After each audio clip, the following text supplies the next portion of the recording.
Assalamualaikum warahmatullahi wabarakatuh. Selamat datang di SMK Negeri 5 Pekanbaru. Perhatian seluruhnya, pimpinan saya ambil alih. Siap, gerak. Kencang depan, gerak. Tegak, gerak. Dua.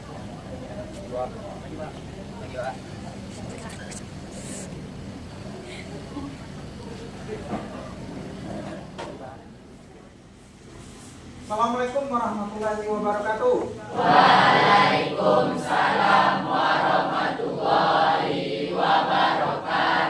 Semangat pagi. Baik, terima kasih. Memulai pembelajaran ketua kelas boleh dipimpin untuk doa terlebih dahulu. Siap, gerak. Sebelum belajar, kita berdoa dulu. Berdoa dimulai.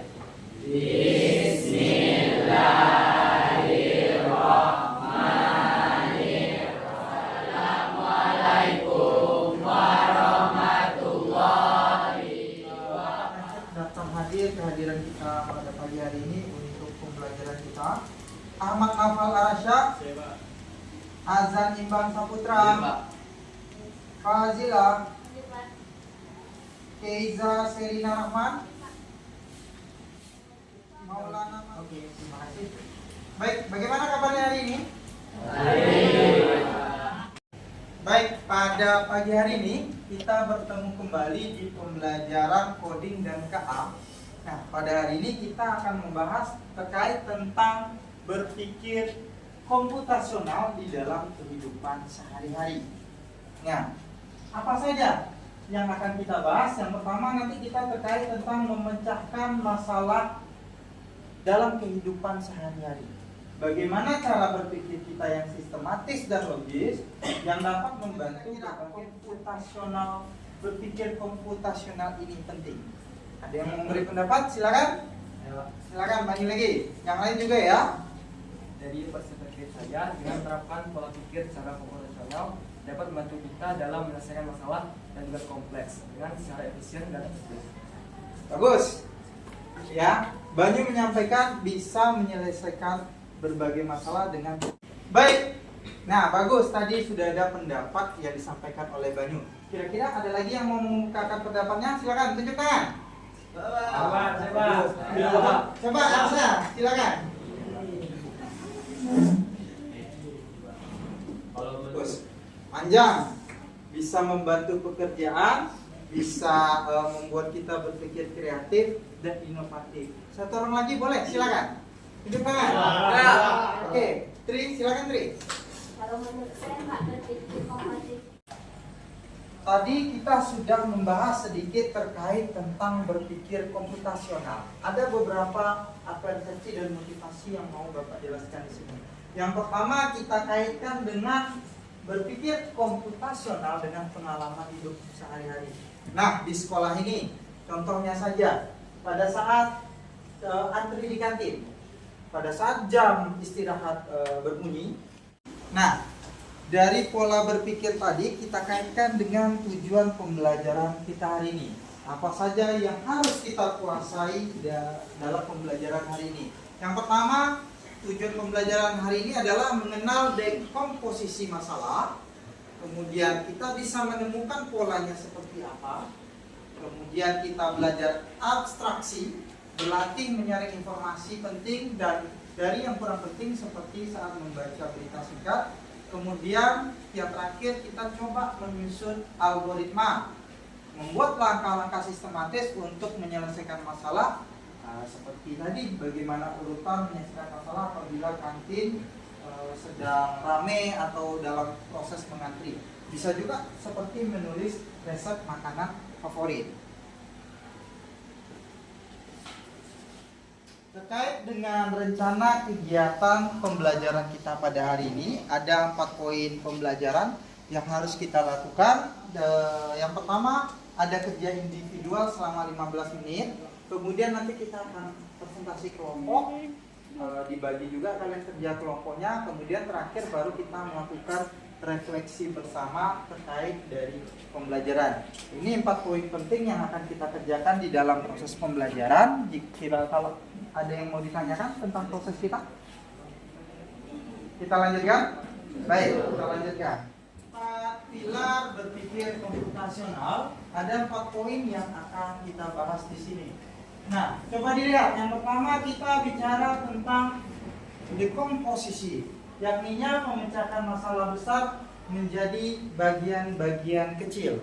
Nah, bagaimana masalah itu kita bagi menjadi poin-poin kecil sehingga menjadi lebih mudah. Kemudian kita juga bicara tentang pengenalan pola.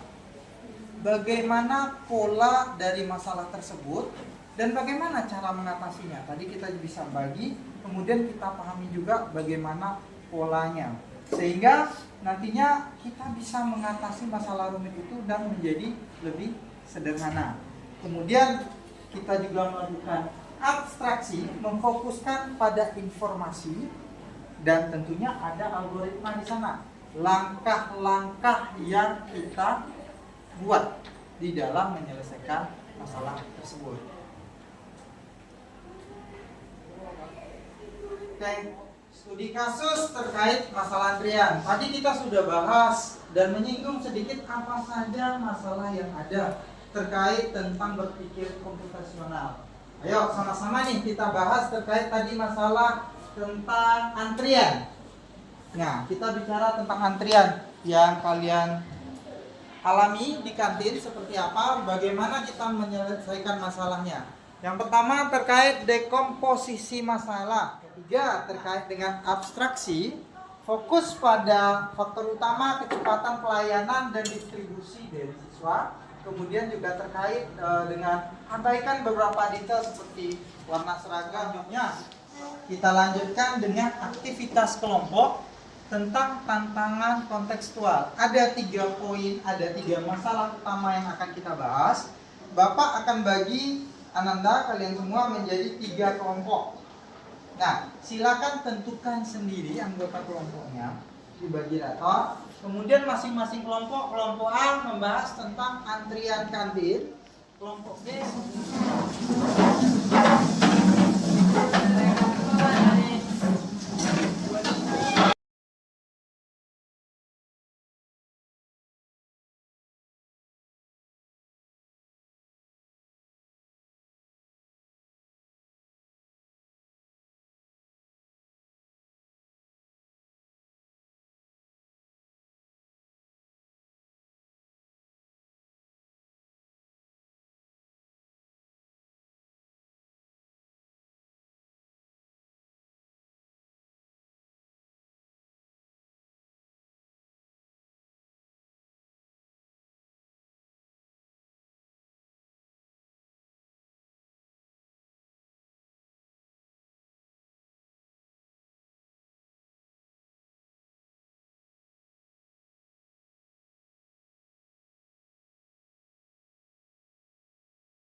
Nah, perhatikan tadi Bapak sudah bagi berkelompok, kemudian kalian juga sudah menyelesaikan secara kelompok permasalahan. Boleh dipindahkan ke media interaktif seperti PowerPoint ataupun Canva. Selanjutnya Bapak juga sudah meminta yang pertama untuk kelompok yang udah ready duluan tadi kelompok 2 untuk menampilkan hasil presentasinya. Mari sama-sama kita simak dan kita dengarkan yang disampaikan oleh kelompok 2. Silakan kelompok 2. Baik, assalamualaikum warahmatullahi wabarakatuh. Waalaikumsalam warahmatullahi wabarakatuh. Selamat pagi semuanya. Di sini kami dari kelompok 2 akan membahas terkait penerapan berpikir komputasional. Dengan langkah-langkah ini, antrian bisa lebih cepat dan waktu istirahat bisa dimanfaatkan lebih efektif. Oke, dari penjelasan studi kasus kita hari ini, kami udah menjelaskan dari dekomposisinya, pola, abstraksi, dan algoritmanya. Nah, jadi dari penjelasan kami ini, kami ingin membuka sesi tanya jawab pada teman-teman apabila ada beberapa hal yang teman-teman ditanyakan. Oke, pada teman-teman ingin tanya, silakan. Ramai di istirahat dari jam 10 sampai jam 10 dan 10. Setelah itu mulai pulang, membeli minuman lebih cepat daripada membeli makanan. Ya baik, itu menunggu sampai jam 4. Tapi jam saja, sekian dari saya. Baik, terima kasih. Selanjutnya, pada teman-teman, ada lagi yang bertanya? Perkenalkan kami dari kelompok 3. Pertanyaannya yaitu bagaimana cara memaksimalkan waktu tunggu di aplikasi game? Baik, terima kasih. Baik, di sini saya akan menjawab dari pertanyaan kedua. Waktu tunggu di antrian kantin bisa dipergunakan dengan memesan jalur makanan dan minuman, menyiapkan sistem pesan lebih awal, serta mengatur jam istirahat pendakian supaya yang lebih terurai. Baik, sekian adalah presentasi dari kelompok kami. Kami harap dari presentasi kami pada kesempatan ini, kami bisa memberikan sedikit wawasan kepada teman-teman. Kami akhiri. Assalamualaikum warahmatullahi wabarakatuh. Waalaikumsalam warahmatullahi wabarakatuh. Oke, beri tepuk tangan kepada kelompok 2 tadi. Apa poin utama yang kita tangkap dalam menyelesaikan masalah antrian kantin? Bisa menggunakan sistem pre-order, betul? Betul. Kemudian apa lagi? Membuat 2 jalur. Membuat 2 jalur. Kemudian apa lagi? Ayo. Oke, berarti ada pola-polanya. Nah, apa yang sudah kalian lakukan? Apa langkah-langkah 4 langkah yang dilakukan? Itu adalah salah satu tahapan berpikir komputasional. Dimulai dari pembelajaran tadi Bapak sudah mengenalkan tentang berpikir komputasional, kemudian ada pembelajaran individu, dan kemudian kita lanjutkan dengan pembelajaran kelompok. Nah, dari yang Bapak sampaikan hari ini, kira-kira ada yang bisa memberikan kesimpulan tentang pelajaran kita? Silakan tunjuk tangan. Oke, silakan Banyu duluan. Baik, kesimpulan yang saya ambil dari pelajaran kita hari ini adalah dengan menerapkan pola berpikir secara komputasional dapat membantu kita dalam menyelesaikan masalah dalam kehidupan sehari-hari. Nah, sesuai dengan yang disampaikan Banyu, berpikir komputasional membantu kita dalam menyelesaikan masalah sehari-hari. Begitu ya Banyu? Bagus. Lanjut, ada lagi yang bisa menyampaikan pendapat? Ragil, silakan Ragil. Dari materi yang Bapak beri Pak, saya merangkum tentang berpikir komputasional. Dengan berpikir komputasional, seseorang dapat melatih logika Pak, kreativitas, dan keterampilan pemecahan masalah, sehingga solusi dihasilkan lebih efisien dan struktur Pak, dan mudah diterapkan baik dalam teknologi maupun dalam kehidupan sehari-hari. Ragil menyampaikan dengan belajar memahami tentang berpikir komputasional, yang paling utama kita bisa berpikir logis dan berurutan, itu poin utamanya. Jadi bagaimana menyelesaikan masalah itu kita bisa berpikir logis dan berurutan. Bagus, satu orang lagi, silakan, boleh disampaikan. Ada lagi, silakan, tunjuk tangan. Silakan. Siapa namanya? Aprilia, silakan Aprilia. Menurut saya, kesimpulan dari saya tentang pelajaran hari ini adalah bahwa berpikir secara komputasional itu sangat bermanfaat dan sangat bermanfaat dalam penerapan kehidupan sehari-hari. Karena kita menggunakan pola pikir yang logis dan sistematis. Dengan kita melatih diri untuk mendekomposisi, mengenali pola, melakukan abstraksi dan belajar algoritma, kita bisa dengan mudah memecahi masalah yang lebih efektif dan efisien. Oke, bagus. Bisa menyelesaikan masalah yang mudah, efektif, dan efisien. Itu yang disampaikan dengan Aprilia. Semuanya betul. Nah, sekarang Bapak simpulkan. Berpikir komputasional, ya, bagaimana cara kita menyelesaikan masalah? Yang pertama, kita pahami dulu. Kemudian kita baca polanya. Kita kumpulkan informasi, kemudian kita buat algoritmanya berurutan, sehingga masalah yang kompleks bisa disederhanakan dan bisa diselesaikan dengan mudah dan baik. Sejauh ini bisa dipahami untuk semuanya? Baik. Itu hasil pembelajaran kita hari ini. Beri tepuk tangan untuk kita semua. Baik, untuk untuk menguji pemahaman kalian terkait pembelajaran kita hari ini, silakan kalian keluarkan bukunya. Bapak mau melakukan asesmen pembelajaran sejauh mana kalian menguasai materi pembelajaran.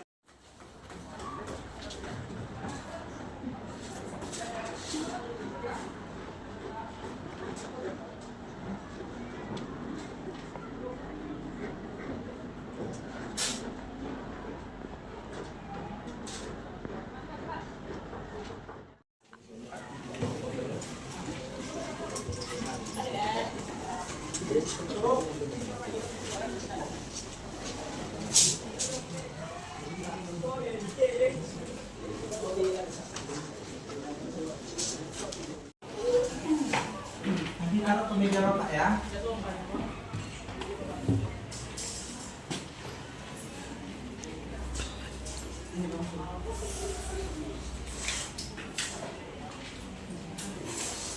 Terima kasih. Sepanjang perjalanan pembelajaran kita hari ini sampai di tahapan refleksi. Nah, untuk refleksi pembelajaran hari ini, kira-kira apa yang sudah kita pelajari hari ini?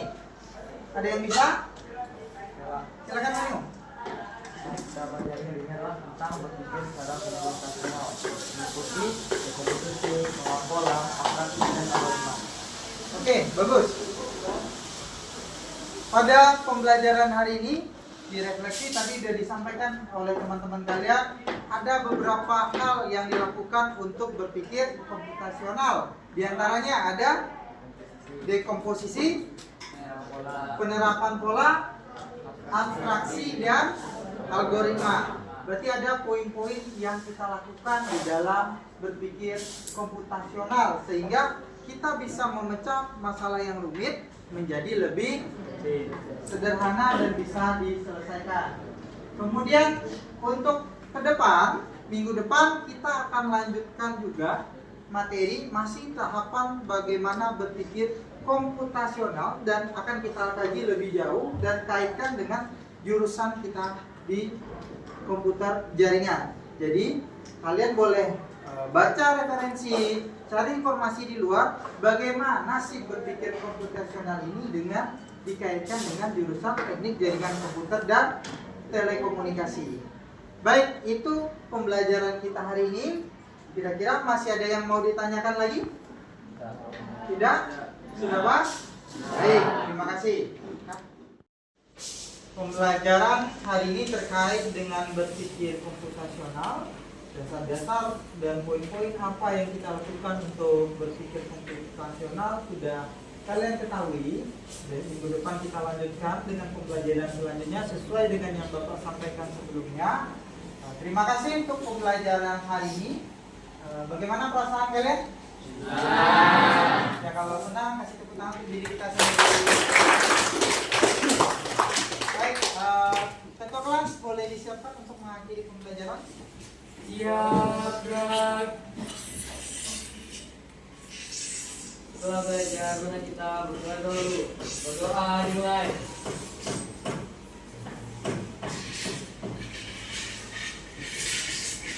Berdoa dimulai. Beri salam. Assalamualaikum warahmatullahi wabarakatuh. Waalaikumsalam warahmatullahi wabarakatuh. Terima kasih dan sampai jumpa minggu depan.